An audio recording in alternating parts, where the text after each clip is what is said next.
Well, good evening, everybody. Welcome, and welcome especially to Andrew. Welcome back, like you can say. As you probably know, Andrew has done more than I think any economist in the world to unravel the causes of happiness. That is why we've asked him to come here. What he started on 17 years ago was, at the time, a really imaginative thing to do, which was to take these population surveys in which people happen to have been asked questions about how happy they were, and actually to try and explain it. It's such an obvious thing to do looking back, and it's absolutely astonishing that it could have been done actually 15, 20 years before Andrew did it. So that is the nature of original thought. And I think that series of studies that he did, showing in a quantitative sense what matters to us, that's what it comes down to. What aspects of our life make more difference to our well-being than what others. This was probably done more than anything else to put this whole well-being subject on the map and to create this head of steam behind using well-being as the basis for public policy decisions, because we can say things about what are more important and what aren't. That's how Andrew got started. But I know he's thinking, quite rightly, that he's done a lot else. He never rests, actually. So every year, 2 or 3 wonderful articles arrive on my desk about, well, they're always unexpected, about some completely new issue which he's been investigating to do either with the causes of happiness, like sex, for example, or the consequences of happiness, like divorce, and so on. So we had Daniel Kahneman here last time I was on this stage anyway, and there couldn't be any more fitting person to follow on than Andrew.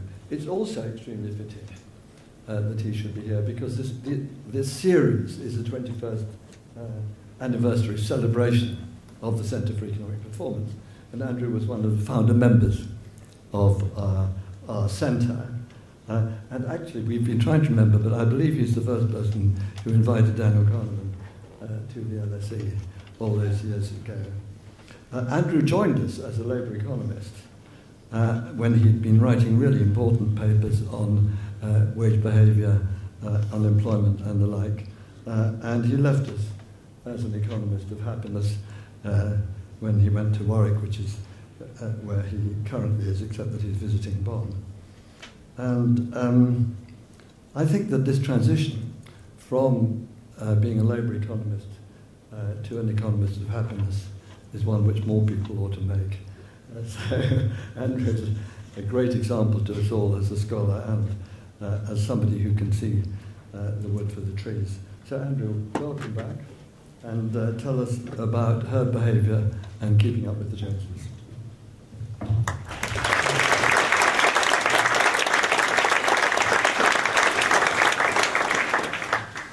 Well, good evening, ladies and gentlemen. Thank you very much for coming along to the lecture tonight. Thank you for the kind introduction, Richard. It's a pleasure to be back in the London School of Economics, and may I wish the Centre for Economic Performance a very happy 21st birthday. I remember, maybe you do as well on your own, I remember my 21st birthday. I haven't drunk vodka since. Anyway, for those who don't know the scientific content of the Centre for Economic Performance in detail, I'm here in part to tell you that this is one of the most important empirical social science units in the world, and I take off my hat to all the previous members and wish for the future the CEP, the Centre for Economic Performance, the very best of luck. It won't need luck from me. It's going to continue to do very important work. Now, I'm going to be interested today, and I hope you will be interested also, in what we might think of as imitative behaviour, the foundations of imitative actions in human beings, and in particular in the aggregate form of those, something I'll call, I hope you think straightforwardly, herd behaviour in humans. Sometimes, just for brevity, I might refer to this as herding in humans. I would like to understand this because my instinct is this phenomenon lies at the heart of a proper understanding of our economy. But much more than that, surely, herding in humans is fundamental to society, probably throughout social science. That's what I'm going to argue, among other things, today. Presumably, unusually for this room and this institution, I'm going to talk quite a lot about what you might describe as real herd behaviour. You and I are going to look at evidence on how animal herds behave, and herding, or more generally clustering-like behaviour, is found, of course, very broadly throughout the animal kingdom. This seems to me an extremely interesting issue in its own right. So if we think about my bird picture here, actually, why is it that birds cluster in the sky? Why is that? And if we think about the fish below the surface of the ocean, why is it that they swim together in clusters? These are rays in the ocean, and you can see that they're swimming close to a predator. I will come back to all of these things you can imagine. You know how economists like to give life advice and advice about the economy? You've probably run into a few like that. I'm also going to give you tonight a tip, a strategic tip, nothing to do with how to make money. If later on, in the cool London air, you're walking along the Strand and you see padding towards you perhaps thumping towards you on the pavement, this gentleman here, I'm going to give you strategic advice on what you might want to do, perhaps a more substantial version of this gentleman. You get the thought experiment. But let's start with a longer run perspective. Men think in herds. They go mad in herds. They only recover their senses slowly. These are the words of C. Mackay. Now, you might think that C. Mackay was writing in the editorial pages of the Financial Times in 2008, perhaps, or in the Wall Street Journal op-ed page equivalent, or maybe these words are from the San Francisco Chronicle just last week. In case you don't know, in some parts of the USA, in some sub-areas, house prices have now fallen by 50%. In fact, the history is much longer on these remarks. This comes from a book published in the 1840s by Mr. Charles Mackay about the madness of crowds, a book that I still recommend to you if you're interested in this topic. By a kind of linguistic coincidence, 20 or 30 years later, there was another book, a vaguely similar title, published. And this is a novel, a famous novel by Thomas Hardy, Far from the Madding Crowd. If you remember early on in that novel, there's a disturbing, a powerful scene where a dog gets into a field with a herd of sheep. And that field is high up on the edge of a cliff. And sheep do what they are, as it were, supposed to do for evolutionary reasons. Those sheep ran and twisted, intermingled with each other. But eventually, in Hardy's novel, frenzy takes over the herd, and they crash as a community to their doom from the, I'm sorry if you're a vegetarian, they crash from the cliff to the rocks below. And I like to think of that as conveying, of course this is fiction, but it conveys an important issue that surrounds the herd instinct. 99.9% of the time, this is probably going to be effective for the community and the individual animals or people. But by its nature, when members of a community act to copy per se, rather than follow some externally guided logic, there is, by the nature of that activity, if you think about it, the seed of danger, indeed very occasionally the seed of potential destruction for that group. And I will come back to such issues if I may. So I'm going to argue that herd behaviour is very often natural and individually rational, but it has this dangerous potential. As this is a high-powered intellectual institution, I thought I'd better have a high-powered intellectual graphic. So there it is. I like this fellow here who's looking down and thinking, uh-oh. Today we're going to look at different kinds of evidence, partly on humans, of course, and partly on non-human animals. We should bear in mind that humans are part of the animal kingdom too. we'll look at evidence on what goes on inside your brain as insofar as we can tell, your relative income goes up and down. Literally speaking, we'll look at data on blood oxygenation levels to the reward areas of your brain. I'll also show you, if I may, statistical evidence of a different kind.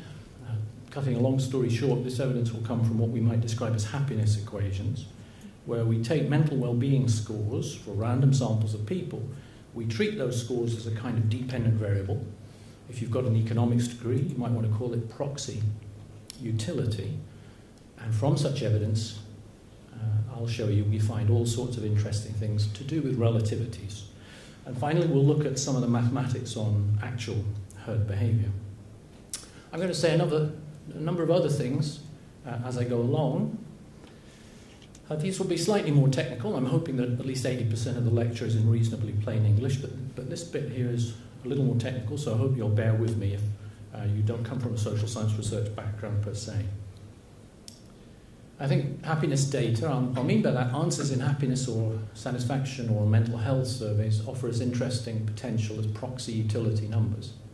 I've clipped in there a picture of Paul Samuelson's famous early book. That's the first book I ever read in economics, and it told one, probably not very explicitly, that you shouldn't do that. And economists have for a long time accepted that. That is, one should not use happiness data. Now, interestingly, nobody ever put forward evidence to suggest why that should be the case. In other words, this was never treated, surely as it should be, as an empirical issue. It must be an empirical issue whether we should use such data, whether they are reliable for whatever purpose we have in mind. Second, I'm going to argue that there are strong relative effects on utility. So if you want to understand how happy I am, don't ask me how much I earn. Ask me how much more I earn than Richard Layard. That's the key thing. Or the other way around. You get the idea. So Y is my income, Y star is Lord Layard's income. And although, of course, I'm not at all suggesting that we go through our lives conceptualizing this all the time in a very literal way, there's a great deal of evidence that, at least subconsciously, humans do this enormously. And that's something I'll come back to. And third, now this will be the most mathematical point of all, I suppose. I'm going to argue that a crucial role throughout social science is played by the curvature of a utility function defined over relative status. Now, what on earth would I mean by that? Let's imagine that I get happiness from having higher status. I won't define in exactly what sense. You get higher happiness from having higher status. Here's the question. Do you get happiness at an accelerating rate from status, going up faster and faster? Or do you get diminishing marginal utility from status? Yes, you like to be ahead of your neighbour with the big BMW, but as you get further and further ahead, do you just get diminishing increments? That's going to turn out to be very important, even though, to the best of my knowledge, social scientists never say that. In humans, I'm going to argue that concavity of that part of the utility function, my caring about status, leads to imitation and en masse to herd behaviour. Whereas convexity, which is the accelerating form, leads to deviance. I'll come back to all of this if I may. And finally, I'm going to suggest that over the next 20 years, and maybe it will take 100 to happen in a big way, I think economics is going to move more and more towards using what we might call hard science data. And economists will publish more and more in regular science journals, and less, although of course they're never going to give up economics journals, but just a bit less in the so-called field or specific economics journals. If you know nothing about well-being data, you might like to see the rough picture, because this holds very generally across Western countries. It doesn't really matter what kind of happiness or mental well-being variable you choose. So this is the distribution of life satisfaction across a random sample of British people. There's about 75,000 observations here.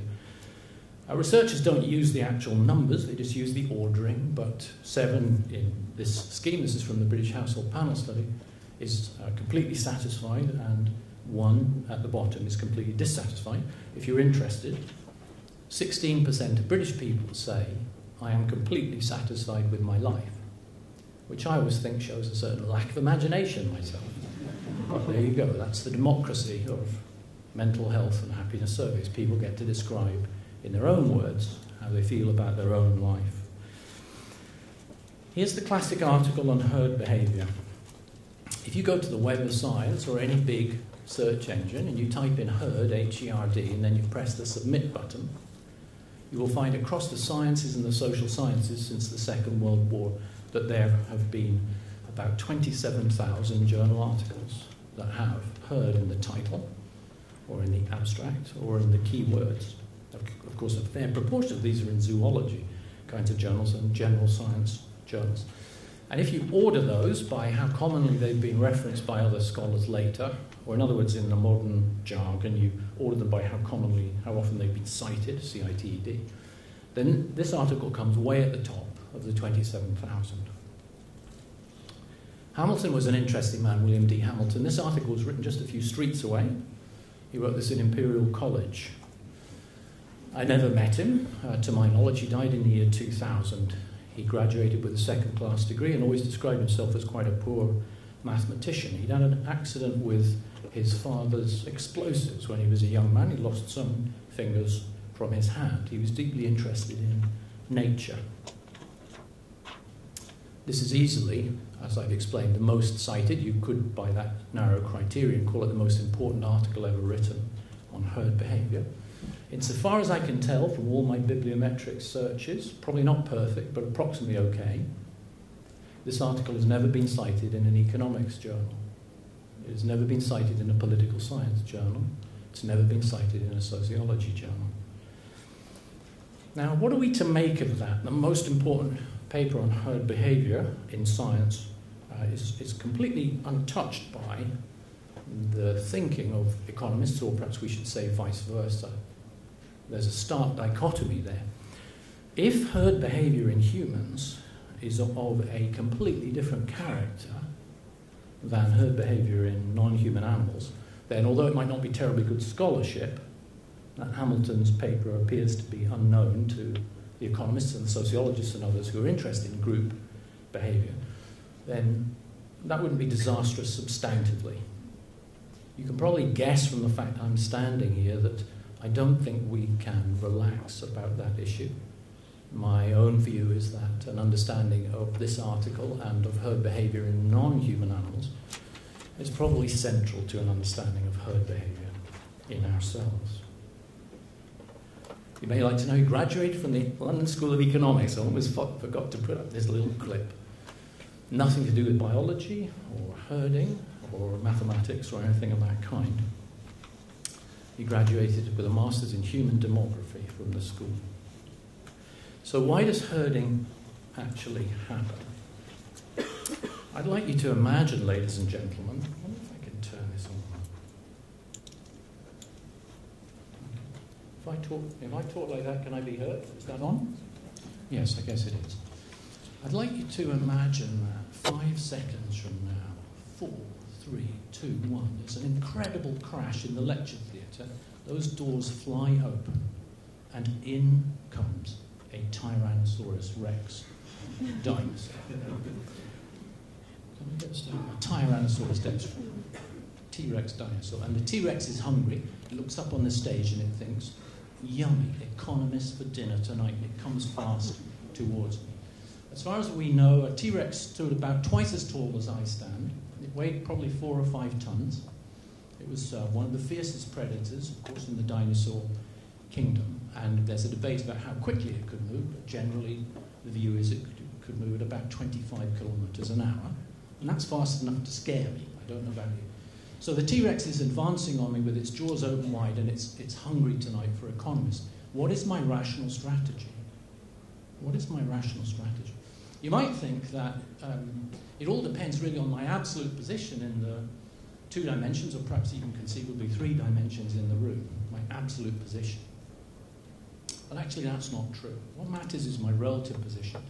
And the sensible strategy is the following. The T-Rex is advancing on me, and I just shrink back a little bit towards my good friend, Professor Richard Layard. And I'm walking like this. The T-Rex is coming faster and faster, and I'm going like this.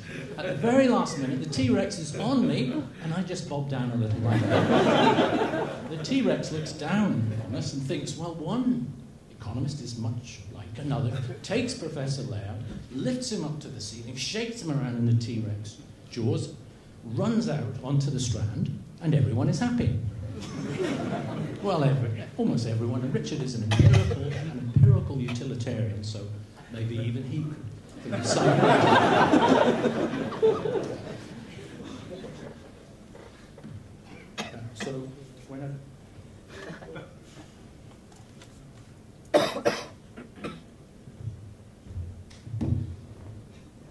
So when a T-Rex dinosaur comes in the room, it's your relative position that matters. Why am I telling you that story? Because that's really Hamilton's account, missing the mathematics. That's really Hamilton's account of herd behaviour. He doesn't talk about dinosaurs at all. He talks about frogs quite a lot. It's a great article. He opens by saying to the reader, imagine a lily pond with a serpent that lives in the pond, and there are little frogs that live around the edge. And then he draws some little cartoons of frogs jumping. I'm not kidding. This is the most important mathematical article ever written on herd behaviour. That's how it begins. So that's the notion. It is that by adjusting my relative position, I can achieve safety within a herd, because it is relative position, it's not absolute position, that matters in herd groupings. Before Hamilton, he had a lot of trouble getting his article published, like most of his articles, by the way, even though he went on to be the most important mathematical biologist of the last 100 years. Before him, the standard theory had been that there was some sort of magical communitarian spirit in animals. And in fact, he went on to treat the problem in a very different way, a way very like a microeconomic theorist would in economics today behave. He argued that irrational animal clusters, for exactly the reason that I got Lord Layard taken off into the Strand in small pieces, irrational animal clusters with the others because its relative position matters. This instinct even seems to exist in young animals. For example, just in the last few days, an article came out in Behaviour Brain Research about this rather long title about predatory threat in adolescent rats. What does Kendig et al. Do? What do they do? Well, they take adolescent male rats, and no rats are harmed in the making of this article. They put them in a glass pen, and then they put a bit of cat fur in the pen. And interestingly, that induces tremendous huddling. You see that some received a drop of beer. I don't know whether that was the payment. That induces just the fur alone of the cat. No cat, no teeth. That alone induced, relative to control rats who had no fur exposure, that induced huddling at the edges of this glass arena into which they were put. I rather like this sentence. The huddling was most pronounced in those receiving intermittent beer, which I'm afraid reminds me of certain like personal tutees through the years. Now, for zoologists and mathematical biologists, this is the leading, Hamilton's theory is now the leading account of this very fundamental behaviour in the animal kingdom for herding. What do economists think about herd behaviour? An hour or two ago, I've lost track of the time, I went into the LSE bookshop and looked up the introductory economics books being used for the early years of undergraduate economics here. I'm sure they're the same at Warwick, but I'm afraid I've lost track. And I looked in the references for anything to do with herd behaviour or words of that kind, and there are none. Of course, that's just a way of saying that. In my discipline of economics, in many social science disciplines, you can go through a whole bachelor's degree without learning anything about herding in humans. But insofar as there is a literature, there's a research literature which views herding as learning about important information. And the reason I put a fire bell up there is because imagine the stewards at the back of the hall came in and they told some people clustered around the door that they're slightly worried that there's a fire in the London School of Economics and perhaps they should leave. And imagine that most of us don't hear that instruction, but people at the back start filing out. We would probably all eventually empty this room because we would copy what was going on and we would assume that somebody had important information and we would just follow on because the benefits could be high and the costs would be low. That doesn't do justice to the mathematical details of the main economists' way of thinking about herd behaviour, but I hope you get the idea. That's a very different way to think about herd behaviour than the herding that goes on in the savannah and in the ocean and in the air. And that might worry us, that difference. Here's an evocative example, for example. Let's think about fashion.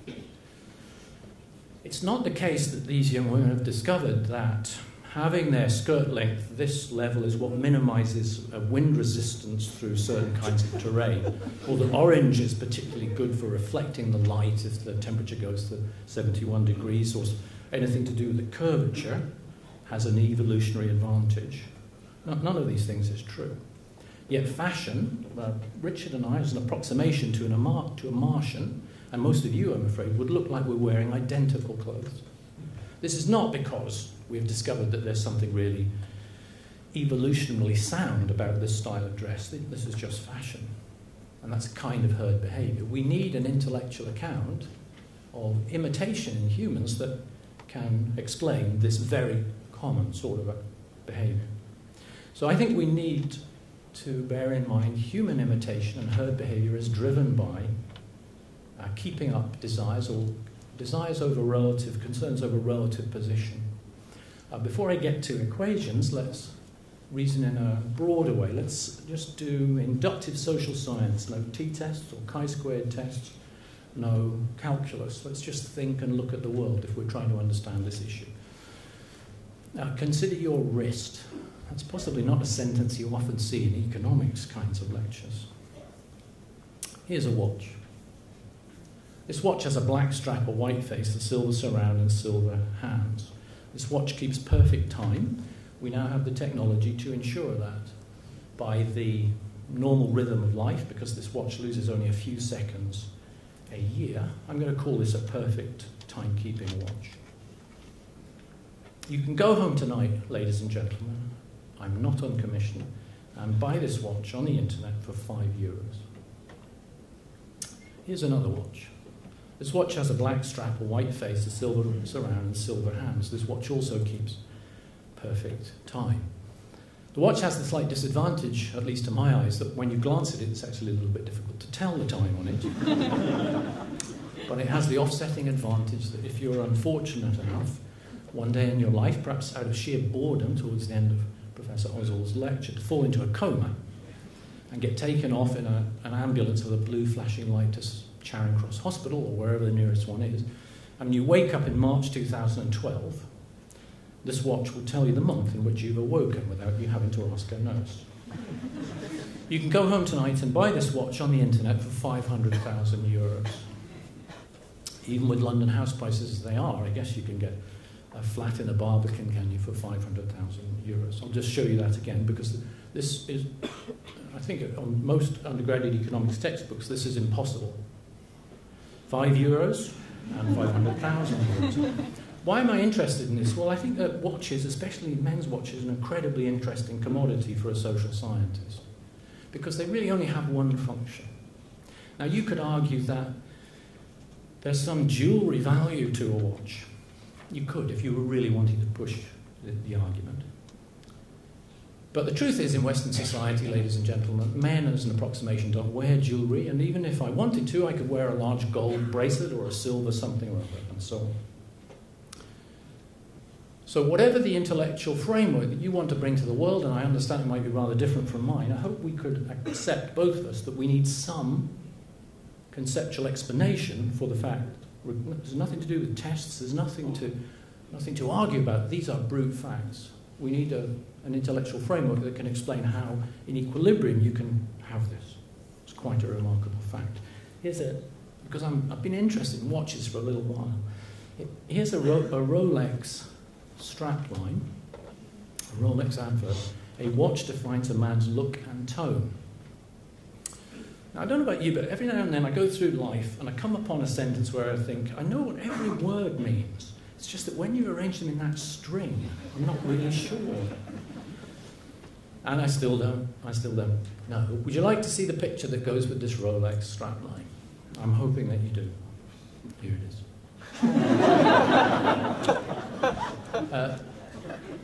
Joking aside, I mean, there's nothing very interesting about the fact that in a world where most men are heterosexual, nothing very remarkable that women are sometimes used in advertising. But what I hope that you and I might agree on, even if we disagree on many other things, is the following. Whatever is being sold here, right, whatever is being sold here, it has got nothing to do with timekeeping.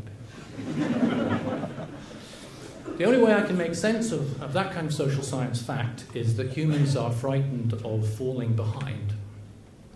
And there's a great deal of new evidence, let's hypothesize that.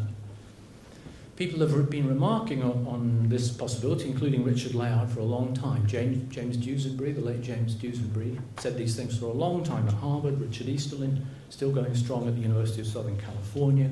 Frank at Cornell. Fred Hirsch, the late Fred Hirsch was a distinguished political economy professor at Warwick, Runciman and Veblen, and many others. There are now many kinds of interesting modern evidence to support these conceptual notions, from MRI scanners and from statistical work on well-being. And here are some of the papers. I strongly recommend them to you. By Armin Falk, who's a colleague of mine at Bonn. I'm working at Bonn at the moment. I'll show you some of Falk's work in detail in a second. Peter Kuhn has, and now the paper's just come out, has an interesting paper of lottery winners. And he shows the following. This is from Dutch lottery data. He shows that if I live next door to Richard Layard, and Richard Layard wins the lottery, I am more likely to buy a new car. I'm going to say that again if I may. They know who lives next door to each other all across Holland. If Richard, my neighbour, wins the lottery, just after that, I am more likely to buy a new car. Ori Heffetz, a talented young economist at Cornell, has just published, or is publishing this paper on visible goods, and he shows that goods that I can see that you own, those seem to behave very differently from goods of equal cost that are not visible to me. And finally, there's a fascinating, or rather clever but simple paper by David Card and colleagues, where they have, I like to tell them, induced a huge amount of unhappiness in the University of California. I'll explain what they did. Loosely speaking, the University of California, of course, is a public university system. Loosely speaking, they split the University of California into two halves. One they thought of as a treatment group and one as a control group. Now, in California, there's a law that says any public employee has to allow his or her salary to be public knowledge. So Card and colleagues send emails to half the University of California system saying, did you know that you have the right to know the pay packet of everybody in your department? And if you click on this website, you will find out what everyone in your office earns. And half of the so-called control group, half of the University of California did not get this email. I don't know whether you can imagine what happened, but there was an awful lot of clicking. And the punchline is that those who discovered in the treatment group, of course, the people who get this informative email, the people who discover that their pay is low relative to the average, I'm speaking rather loosely, get extremely fed up and start to quit. And interestingly, the people who get the information that their pay is rather high relative to the average, there's almost nothing that happens to their job satisfaction or quit intentions. And that's why there's a real sense in which this experiment has induced a lot of unhappiness in the University of California, because they've depressed a great number of people, and those who discover their good fortune, there's hardly any discernible effect on well-being. So if you ever get a chance to vote on whether salaries should be made public knowledge, at least on those grounds, there may be others, at least on those grounds, you might want to bear in mind that by making everyone's salaries public, you induce far more unhappiness than you do happiness. The two papers I'd recommend, these are real science papers, partly done by economists, partly by brain scientists, is this paper quite recently in Science, this paper of similar kind in the Journal of Public Economics. What on earth do they do? So Falk and colleagues, Thomas Doman at Maastricht is another on the paper, there's a whole bunch. They take two people into their lab at one time, and they lie them down in MRI scanners, and they measure what goes on in their brain. Experimentally, the team alter the relative earnings of these people lying horizontally in their laboratory, and they measure what happens. The bottom line, you can probably guess, is that my blood flow in my part of the brain, this is the reward area of the brain, goes up and down tremendously as Richard's earnings change. So we are seeing literally inside human brains the unhappiness and the happiness, you might say. I'm slightly overstepping the mark here. Let's say we're seeing literally the happiness and unhappiness inside people's brains as their relative wages change. Here's one of the sentences. The mere fact of outperforming the other subject positively affected brain reward-related brain areas. Very briefly for specialists, I like this slide a lot, and if there are many econometricians in the audience, I would draw your attention to this. These are equations measured vertically, and own income is what I'm earning, and others' income, let's say it's Richard's, that's his income. And you can see that these numbers are very, very similar, except of course one is positive, I'm enjoying high earnings, and I don't like it when Professor Layard earns more. These two numbers are almost equal and opposite. And why do I care about that mathematically? Because it means that blood oxygenation as a physical proxy for reward emotion, you might say, is explained here, at least in many of these conditions, by pure relative wages. So inside your brain, you want to be high up the monkey pack. I'm not implying that people walk around like this thinking about it. Some people have heard versions of this talk and they find it insulting to think that somehow they are these crass individuals who care about being richer than everyone around them. I think most of this is subconscious. Here's a different kind of evidence. We now know from happiness surveys, estimating well-being equations, that relative income comes in strongly positive.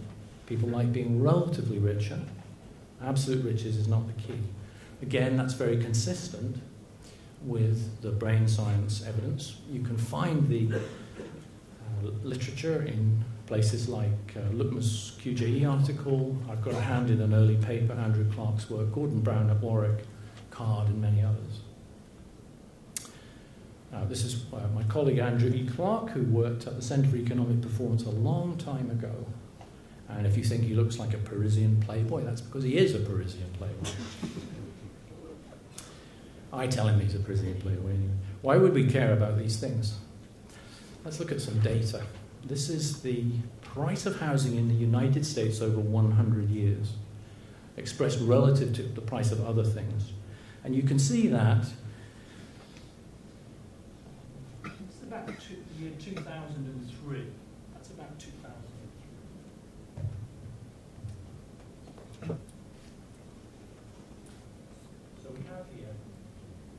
So we have here, as I said, 100 years of the real price of housing in the United States of America.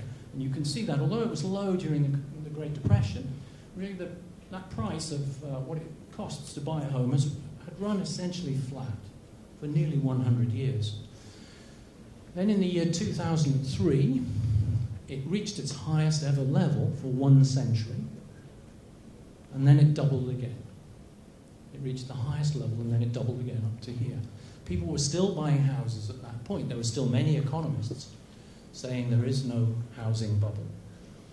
The Americans were not worried about this. Of course, as an approximation, I suppose it's fair to say that this graph is what has caused the financial crisis that's affected the whole world at bottom. Of course, mortgage-backed securities play a role along the way, but this is what lies beneath it. My graph is slightly out of date. This has now fallen tremendously and it's still dropping like a stone. I think it's very hard to make sense of this diagram unless you have some way of thinking about herding. Here's another example from earlier on in the decade. This is the dot-com bubble. This is when the internet stocks became fashionable. We had a huge spike in prices, what we now think of as a bubble, and then the prices of those stocks declined about 80 or 90%. Now, herding is far more common than just in economics. This is what you might describe, I think I'm the first person in history to describe this as the hair bubble. You may like to know that in 1970, I was 17 years old. I thought about showing you a picture of my own hair from 1970, but my daughter Felicity is in the audience. I just thought it'd be too painful for all of you and her if I did. Of course, there are many other manias. Here's the hat mania of the 1800s. I hope it's clear this is not driven in any interesting way by informational learning, in my opinion. More seriously, certainly very seriously, all around the Western world, many doctors and mental health professionals and others are concerned with peer choices, health choices on smoking and drinking, particularly among the young. And without passing any moral judgments one way or the other, we might think that herd behaviour, peer effects surely must be very important, and there's work by Christakis at Harvard Medical School, a good guy, to suggest that with Fowler and others. Maybe even, this is much more complicated territory, but maybe even what went on in the summer of 2011 in the UK. Just in the middle of that riot period, I was locking up my house from the inside, for the end of the night in St David's in Wales, and I went to bed, and an hour later there was a crash of broken glass, and I saw dark shadows. I'd just been watching the news about the looters all across Britain. I saw dark shadows moving up and down just outside my gatepost in a very quiet part, and I yelled a certain amount of abuse, I'm afraid, out of the window, and then I discovered there was a perfectly normal explanation for what was going on. But of course, that era, if you remember it, was one where fear, confusion as well, gripped even presumably with reasonably sane British individuals. And in the issues of health surrounding weight choices, this is a big issue in social policy, whatever your views on it. Peer choices and herd behaviours also seems very important.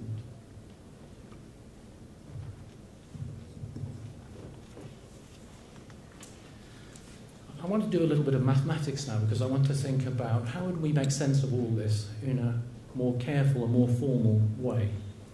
You remember I said at the beginning that a key role is going to be played by how your happiness is affected, the curvature of your happiness with respect to status, or more generally relative position, your comparison with others in whatever domain, weight or income, whatever it is. A key role here will be played by whether your happiness accelerates with status, that's the purpley line if you can see it, or is decelerating. Which of them is true of you, do you think? If I said to you, so you like status, you can choose any domain, maybe you're a tennis player, I don't know what, you're an antiques collector, you care about money, whatever it is that you really care about, fashion, slimness, I don't know. Imagine that your status in that domain that you really care about rises, and you're pleased about that. But the question is, it's really hard to have the intuition here. Do you get happier in an accelerating way or a decelerating way? Accelerating we'd call convex from below, and decelerating is just diminishing marginal returns, what we usually teach to undergraduates, but nothing to do with status. So that's concave. If we think about, like an economist would, the utility from two sources, the direct utility, U of A, and the relative utility from my A, my action being better than yours, then we can make some progress. I'm going to call U of A. A is an action. Maybe it's how flashy my watch is. You can choose. U is my utility. It's a bit of happiness. If my car, imagine its cars, can go faster, then I really can. There's a direct return to that. This is what the car manufacturers would tell you. Mercedes and BMW would tell you. But there's nothing to do with status in our cars. It's because they are functionally far better. And of course there is an element of truth in that some cars are faster than others. Would you like to see my faster car? Okay. There's a second bit to utility, and that's the status component. A is my action, it's how fast my car is, how big my watch is. A star is yours. So I like having a big gap. I like exceeding you, if only rather subconsciously. If my car can go fast, then I feel superior to others as I drive to Oxford. These are the two bits. It's an open scientific question how large those two elements are in your utility function or mine, your happiness function or mine. But my instinct, I'm afraid, is that the status component is much, much bigger. If we put these together, we have a max demand, something we're going to care about as an agent. Thinking back to watches, say Richard Layard gets a nicer watch and he flaunts it all over the London School of Economics and Europe and the world, flaunts it in front of me. How should I act? That's the question. Well, it all depends on the curvature of my utility function over status, over watches. That's what it depends on. If we think about the marginal benefit and the marginal cost, I get a direct utility from having U prime, a slightly better watch, let's say. I get an extra status component, V prime, from having a better watch, and C is a cost, a marginal cost. Around the optimum, we can do a little bit of mathematics. I propose, probably in this audience at this time, not to dwell on that too much, but here's the bottom line. If the utility I get from status is concave, so it's rising, but it's flattening, then I will imitate you as you get higher status items. Subconsciously, I compete with you.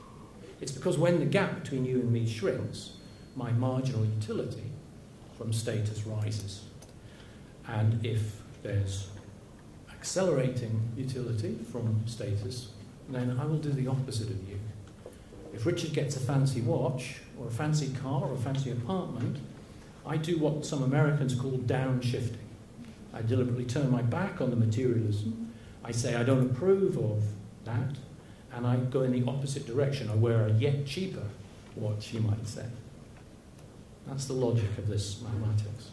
Concavity of that bit of the happiness function leads to emulation or imitation, and convexity, you might think remarkably enough, leads to deviance.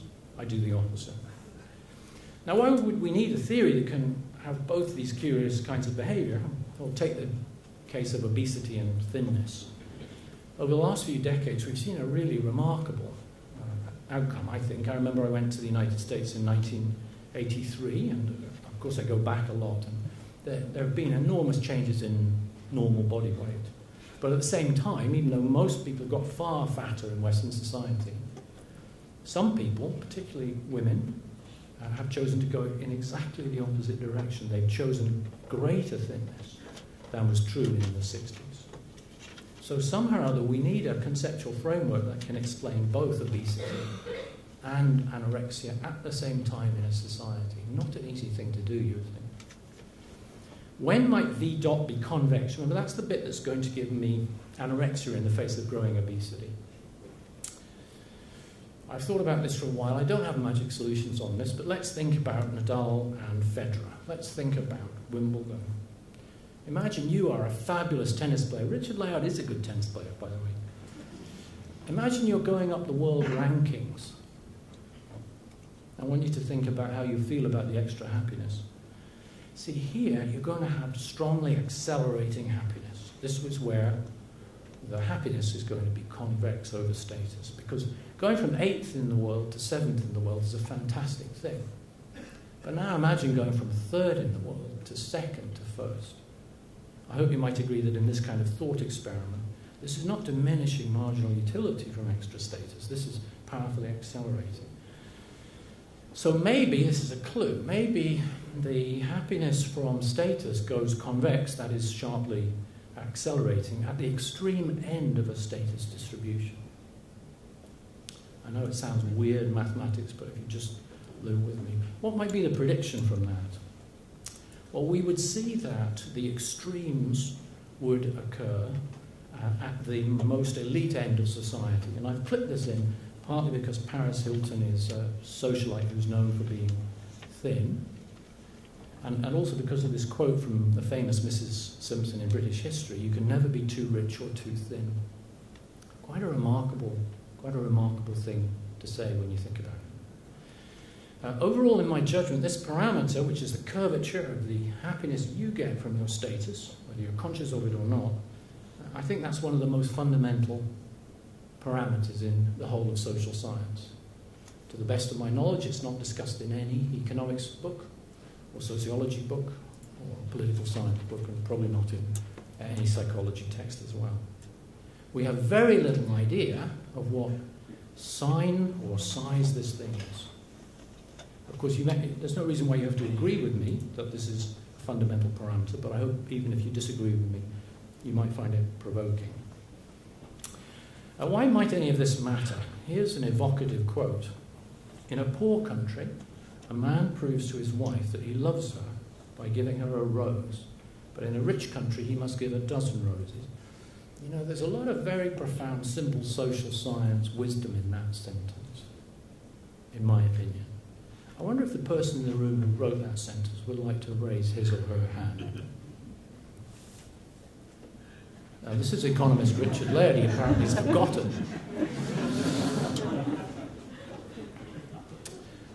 However, I've got news for Richard, partly because I had to become familiar with the teleflorist.co.uk website quite recently. I shan't tell you why, perhaps.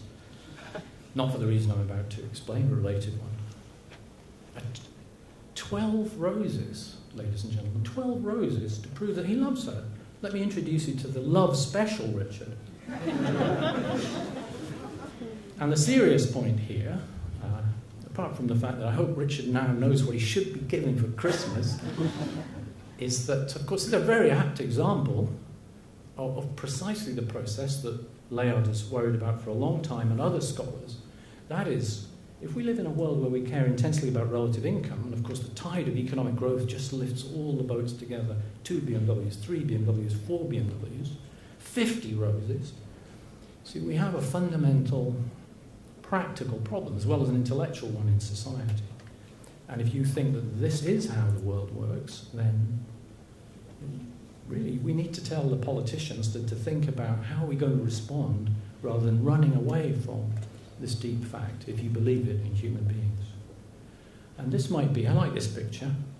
I like his mobile phone. I knew where I was with these giant mobile phones. This captures the spirit of what might be going on in Western society. Maybe we are all just running, earning more money, getting richer and richer, comparing to our neighbours, up and up and up, effort levels higher, and not going anywhere. We have not proved that that's true. There's something called the Easterlin paradox, which shows that happiness data run flat through time, which is consistent with it. But we haven't proved it's true. A second possibility, going back to hiring, of course, is that we're going to have, in a world of this kind, excessive booms and busts. We're going to have overshooting. We're going to have dot-com bubbles, stocks that have never made $1 shooting up in price, then crashing down, and similarly for house prices and so on. Maybe this gives us a clue to the credit crunch, and then I'm going to, quite soon I'll stop, and I'm delighted to take your points and questions. When your rewards depend on relative position, it's routinely going to be dangerous to question the herd mentality. The safe thing is just to, whether you're working for a giant investment bank or you're working in a university that's researching something that's really crazy, but everyone's doing it, you're following the trend. It will actually be dangerous to question the logic of what's going on. It's sensible just to go with the flow, even if you don't believe it. In the great dot-com crash, when staggering amounts of money were lost, it was the dot-com analysts who were correct, who said this is never going to last, who lost their jobs. The analysts who just went with the crowd, just stayed in the middle of the herd, they didn't lose their jobs. I had a little bit of a sense of this because in the middle of the 2000s I worried in the newspapers and on television about high house prices, and people didn't want to listen to that. In fact, my timing wasn't very good. I went too early, and that's also very common of speculative bubbles. It's incredibly difficult to get the timing right. But it pays the individuals, unfortunately, to just live with it and not to question the group, even if it is madness in the group, because typically they'll come in for flack and lose their jobs. To end, what now happens in financial markets just a mile from here or so, or in Wall Street? Not only do the brokers and the traders all have deep inside them, I think for evolutionary reasons, concerns about relative income, but now their pay packets are tied to their relative income performance. So not only do we have innate relative concern. Right? We've exacerbated that, we've multiplied it by having pay packets that don't depend on how well you do for your client, not really, especially not in the long run, but rather how you're doing relative to the other traders. And that makes me think of the sheep in Hardy's example, and that worries me. It's dangerous to reinforce the intrinsic relative concerns of humans by pay packets that make things even more relativistic, if you understand my jargon here. Let me sum up. In my opinion, in the London School of Economics, imitation is central to human life for all social scientists and people who care about policy. We don't think about this hard, but our life is full of imitation. It's often driven by relative feelings. My assertion would be, but I couldn't prove it, that most of the time it's driven by relative feelings. And that links it back to biology and to real herds. The most famous article on herd behaviour has never been cited in an economics journal. And that's a worry to me. The crucial parameter in all of this, I appreciate the most technical thing I said, is imagine I get happiness from status and I draw a giant graph of my happiness. If that's like the left-hand side of a mountain, rising but at a diminishing rate, then I will emulate your status and will get keeping up with the Joneses. If it's convex, I will tend to do the opposite. I think we need a better understanding of herd behaviour in social science generally, in economics and the other social sciences. And finally, particularly for the younger members of the audience, in my opinion, in your lifetime, the madness of crowds is going to be back in some fundamental way. It will not be houses, right? It will not be dot-com stocks, it will not be tulips as it was in the Netherlands a long, long time ago. It's very difficult to say what the next speculative bubble and crowd madness will be. It might be water, although I don't think so. It could be oil. More likely it's going to be something with a new technological character. I may not be around to see it, but you will, if you're considerably younger. In my view, you will undoubtedly see the madness of crowds come back in some really fundamental way. And if it's any use at all from this lecture, maybe you might want to bear in mind that you don't want to be that sheep on its way down to Hardy's rocks. Thank you very much, ladies and gentlemen.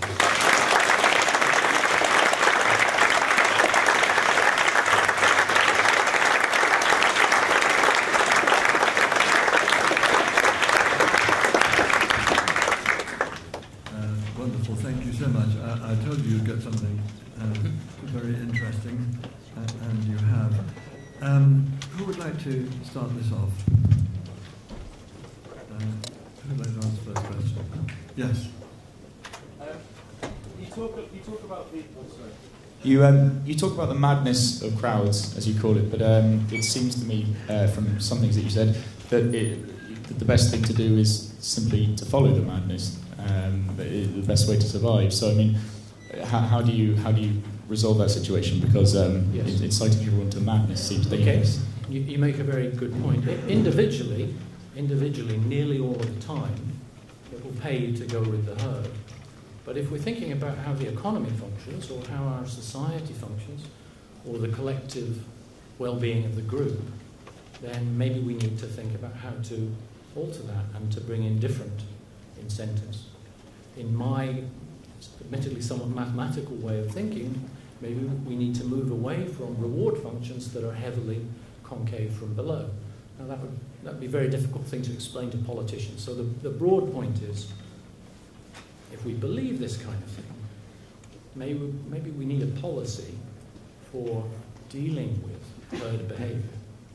Whereas at the moment, we really pretend in the social science disciplines, in my opinion, apart from a bit of cognitive science in psychology, we really pretend most of the time to students that this is not a big issue, in my view.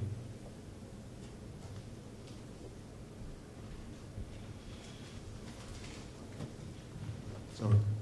Thank you for your speech, Eric. I think Keynes also picked up on this when he came up with a quote about conventional wisdom, sort of saying that it's easier to succeed in a herd than to succeed alone. And it seems like it has been going on in history, and there's never been a solution to it. And I just wondered if practically it is possible, because politicians do get caught up in the whole sort of madness as well, and we're almost sort of helpless in some ways when the crowd sort of really gets momentum.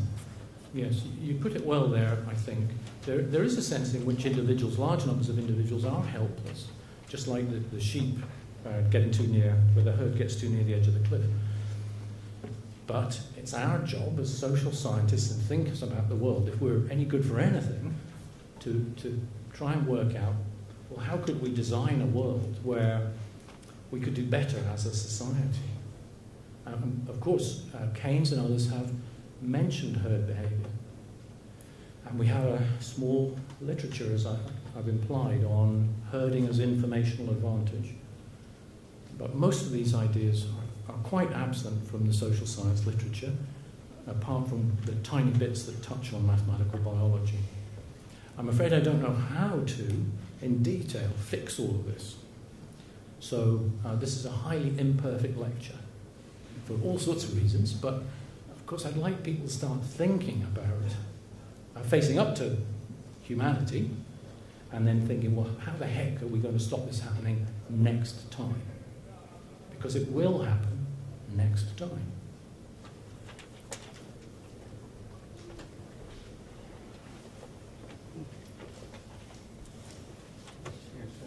Thank you very much. My question is really a follow-on from the previous two questions, and it is, how do, I think most of us here are very well aware of the international reputation of your group at Warwick University, and in fact I'm going to discuss this tomorrow with an external student there who's currently working in Istanbul. How do the movers and shakers react in all means, including their body language, to what you have said to them? Because to my mind, I think I've certainly seen this very much, where the tendency is to impose a very high burden of proof, which can only be demonstrated after the event. Mm-hmm. So therefore, the turmoil becomes too late. We had an example of this in the British Civil Service where the evidence that a certain person posed a risk was not fully understood because there was no proof and only a few were saying it, and the herd went along and said, oh well, nothing to worry about. And as a result, he did arrange the murder of his boss. So his boss was murdered in circumstances where it could have been prevented. Thank you. Okay, I shan't comment on the details of the very last point, but the broad gist of what you said is extremely interesting. Actually, Richard's views would be interesting to me on this, as he's thought about the same things in a different way, probably, but many of the same things for a long time. I think most politicians are extremely aware that humans are obsessed with relativities. They're extremely aware of that. But they don't know how to change policy in a way that would solve the intellectual problem they're aware of, whilst retaining office, which is what they're more concerned about ultimately, I guess. I mean, this is a tricky issue. Could I just finish? Sorry. All of commercial interest is also suspicious of these kinds of arguments, not on herding, although they don't want to hear particularly about herding, but on the relativity argument. Why? Because if people start to take this too seriously, commercial interest might start to think, well, maybe people won't buy that €500,000 watch. Maybe people start to think, what is the point of just competing with our neighbours per se? I'm not trying to upset anyone either tonight. We're trying to think our way logically through a problem. It may be that there are very fundamental policy implications that would upset a lot of people, but that's not necessarily the case.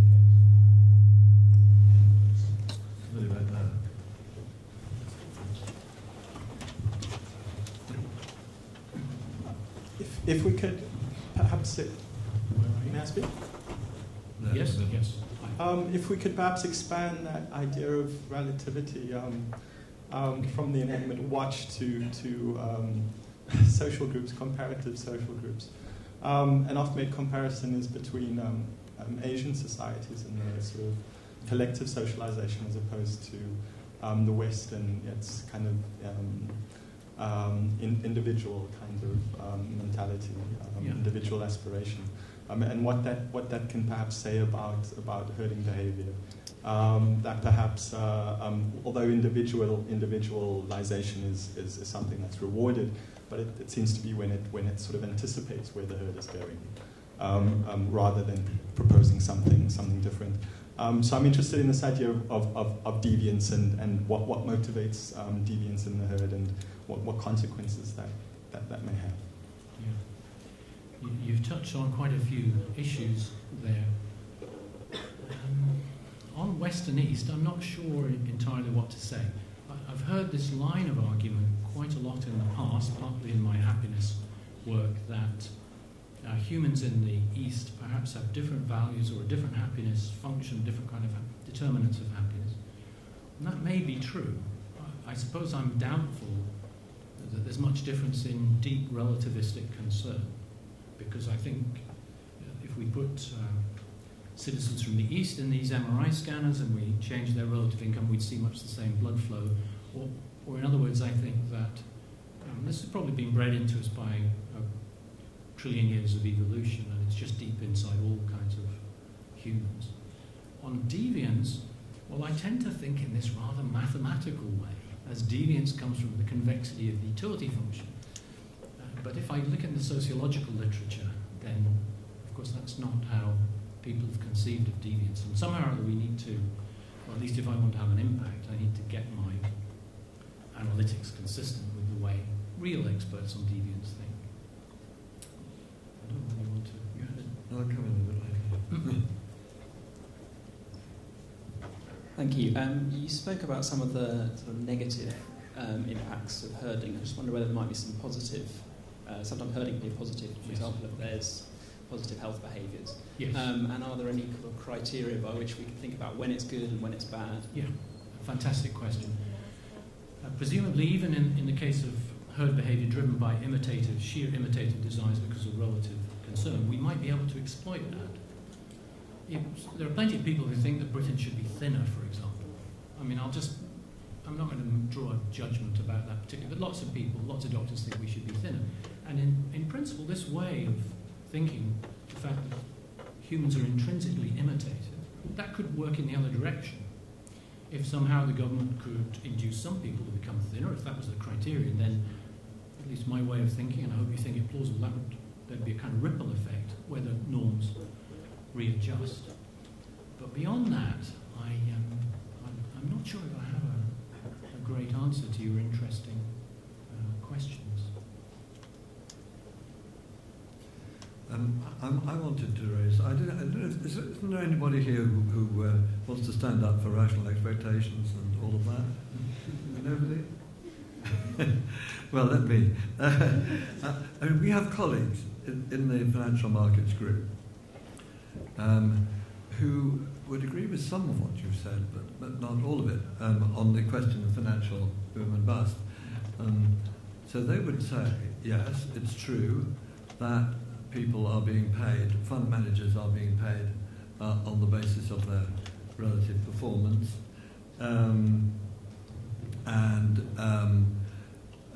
that is basically because it's the way to get business for the fund, and there's asymmetric information between the people who are investing and the fund managers, and the only way to have some expectation that you're going to do better than you might otherwise do is to go for the person who's doing relatively well. So they would agree with that's a strategy which is being adopted as a result of the informational asymmetry. But then they would say, why do the investors then why does the whole system then generate this momentum? And the answer is that the money piles into whatever is going up, or whatever asset is going up. So they pile into stocks and out of cash when stocks are going up. And that's an entirely rational thing to do if you're investing for the short term. So then coming to these questions, people are asking, what could you do to offset these tendencies? Then you could have a Tobin tax or something like that to stop this, to make transactions much more expensive and stop this very short-term nature of investment, which would then, of course, reduce the tendency for this process of momentum to build up. But I don't know if you've engaged in controversy. There was not ships passing in the night, but head-on controversy with the rational expectations people and their explanations. Okay. I think the straightforward answer to that is no, I haven't. I seem to have been involved in a bit of controversy here or there, but not on this issue. And we would need, first of all, to keep an open mind. That seems important. I'm not against neoclassical economics, far from it. Really, we need to take the best from modern economics, but just bring in the best from other things as well. Anyone in financial theory or any other part of the world who wants to argue that financial markets work very effectively and can be relied upon and the world is great, then, forgive me, they really need to sit down in front of these huge spiky bubble graphs and just think. They need to think about what's going on in the world at the moment. It's not plausible to argue that these enormous bubbles and crashes are an efficient outcome, in my opinion. I'll go along with sensible tests, but my intuition is that can't be a sensible view. I don't think I explained. These people actually are in a centre which was set up by Paul Woolley, who was appalled by the dot-com bubble while he was an investor, and people disinvested in his fund because he wouldn't follow the market. Okay, I didn't know that. So he was then, and he founded a centre for the study of capital market dysfunctionality. So that they are interested in showing the capital market is dysfunctional, but their explanation is not simple, instinctive copying. Their explanation is rational behaviour on the part of all these different people in the face of asymmetric information. And it may or may not be convincing. I suspect there's elements of both, quite frankly. Probably. There's some truth in what you're saying and some truth in what they're saying. And that there are things, given that it's incredibly dysfunctional, that can be done about it, such as a Tobin tax.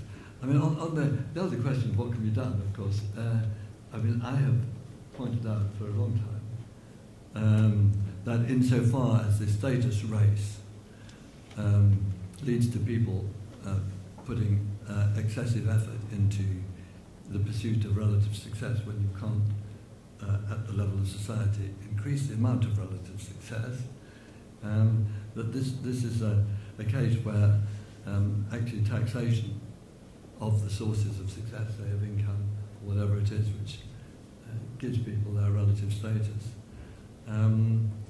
is rather than distorting, corrective and an efficient thing to do. You know this argument. Yes, I do. And I still think that's an extraordinarily persuasive argument. We are told, the normal doctrine in economics is that the efficient tax rate is zero, and anything else is distorted. It might be justified for the sake of the things that it bought, but it in itself has a cost greater than would follow from lump sum taxation. And that may not be true at all, because it may be that actually taxation is corrective and is about the only thing that preserves our work-life balance. I'm not going to sign up to exactly that kind of policy prescription. It may be that society comes around to that. I wouldn't be shocked if in some decades our societies come around to that. But at the moment, seems to me the sensible thing is to try to sift the evidence and get our thinking straight on how the world works. And once we've agreed on that, much more than we have at the moment, then we can figure out how to fix the world. Well, I think that's a good moment on which to end. You've given us so much to think about and done it so beautifully, Andrew. Thank you very, very much.